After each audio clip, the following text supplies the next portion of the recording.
I'm going to start off this video by saying that I'm going to be talking about the ways that I mitigated the dysphoria that I experience online. I definitely won't be able to cover every single possible thing because dysphoria is unique to a person, and I wouldn't want to try to give suggestions on something that I haven't personally experienced. But I hope that in me sharing what helped me with some of mine, I can help with others as well. Dysphoria comes in a lot of shapes and sizes for every single person who experiences it. Many trans people, including myself, experience dysphoria on a regular basis and look for ways to mitigate it.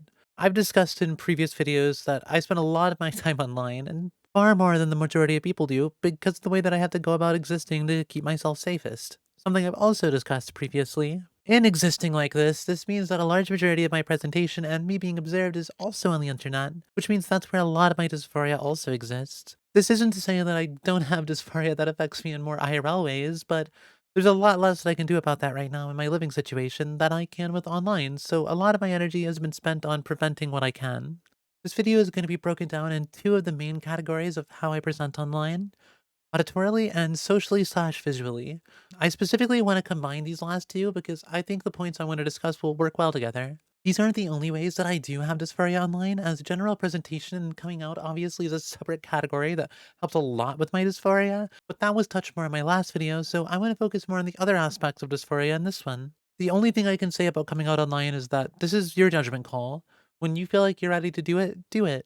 Finding community, friends, and other loved ones to support me on my journey was one of the most helpful things to me, so I hope you're able to find that too. The first and shorter category that I want to discuss is auditorially, my voice, what you all hear right now. This, well, being the topic with the last to discuss, is probably where a majority of my dysphoria comes from. I always knew that I had a really bad voice dysphoria, but I felt like I couldn't do anything about it because, again, bad living environment. I wanted to try and see how much I could voice train a bit back, and let me just say, my voice dysphoria was far worse than I originally thought it was. I always felt the wrong and uncomfortableness for my voice, but I never knew how good it felt to speak with a voice that feels more like me. And while my voice does need more work to get it to where I want it to be, just making that progress alone makes me so happy and confident that I genuinely don't think I can take not voice training anymore. I could go on and on about proper voice training techniques, but there's so many videos that I watch, mind you, that are far, far better at explaining everything than I could possibly do at my current stage right now. The piece of advice that has helped me single-handedly the most is to not think of your voice as individual components, but think of it as all together. When there's a sandwich, sure, you notice the toppings, the bulk, the condiments, etc., but ultimately when the sandwich is there, you're focusing on it as a sandwich, it as a whole.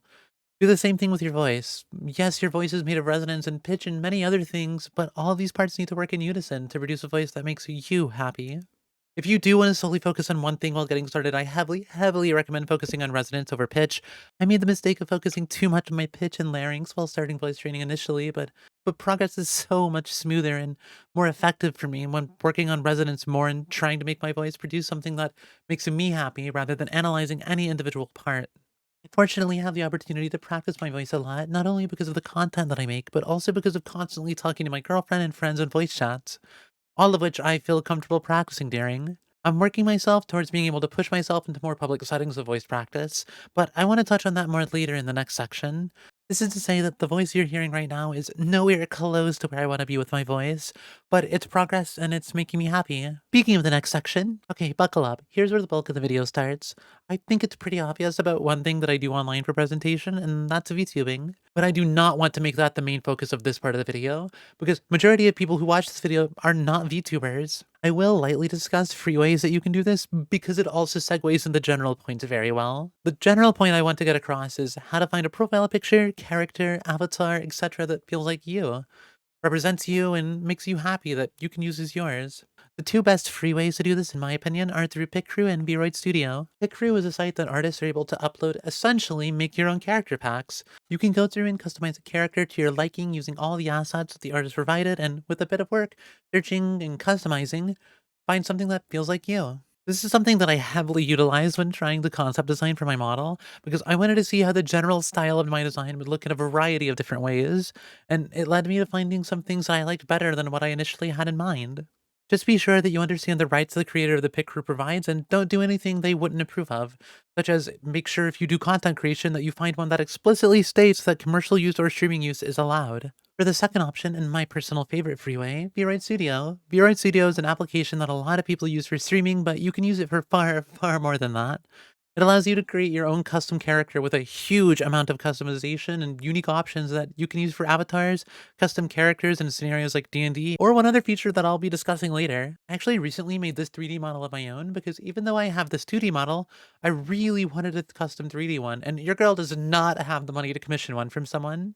It only took me around 20 hours of work to put something like this together, and that's mainly because I went super in-depth with all that I could do. I've seen people make models that satisfy them in a matter of just an hour or two, honestly. It really just depends how much work you want to put into it, and you can always continually update it and personalize it as you think of more and more ideas. Another great feature that making a 3D character through VRoid has is this. That's right, you want your own custom avatar that you can use in VRChat to truly represent you?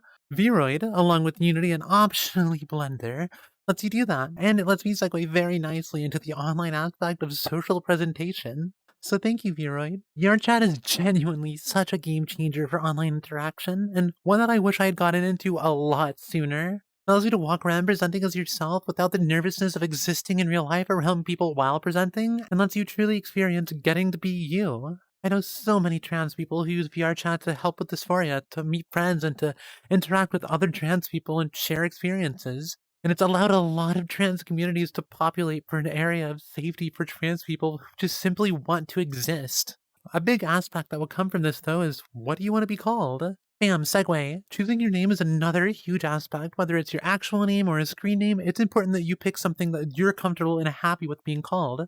Starting with my screen name as an example, I know, you're disappointed that my real name isn't Wonder, but I promise that my full screen name came from a method that could also help you find a name that you want to be called by, even if that name isn't a screen name and it's your actual name. So, while I can't give much context with Wonder, since this is just a name that a friend randomly suggested one time, and I thought it sounded really cute and it made me happy, so I stuck with it, I can definitely give context on Aria. This came from something that I'm a huge nerd about. Space. It was the first instinct to dive into fields that interest me and look for something that I could put together as a name. And with the first part of my screen name being Wonder, I thought that space would be a really cute compliment for it. Specifically, this part of my name comes from Proxima Centauri, which is the next closest star to Earth after the Sun. This might make it make a lot more sense why there's a U there and it's not just the name Aria. Speaking of the name Aria, wouldn't it be really funny if I liked part of my screen name so much and it was really close to an actual name and I was looking for an IRL name at the time anyways?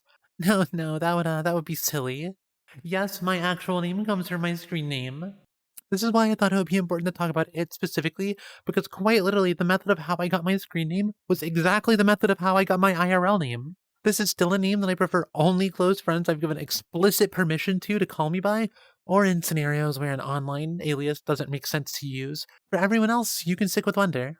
Regardless, that sums up pretty much everything I wanted to talk about for now. I really hope that me discussing ways that I got rid of my dysphoria online also helps you or someone you know with dealing with dysphoria. And if you just watch this video because you enjoy my content and don't really get any help from it, what the heck, thank you? I'm just a silly trans girl on the internet, but the support you all have given me over the last little bit, especially on the last few videos, has genuinely meant so much to me, and I can't thank you all enough. Speaking of things you can do with an online alias, did you know I'm trying my hardest to hit partner on Twitch in 2025? It's a really large goal of mine, but it's one that I'm really passionate about, and I don't really have another option for a job given my current living situation. So if you ever wanted to see me do my nonsense live, I'm live every Monday, Wednesday, Friday, and sometimes Saturdays at 5 p.m. EST. Also, if you want a community to practice voice training with or social presentation with, join my Discord. We occasionally do VR chat hangout sessions in there as well, so if you're looking for a group to hang out with and do VR with, perfect place to join. Anyways, that's enough of me throwing my other socials at you. Love you all, try to stay safe out there, and have fun presenting as the true you online.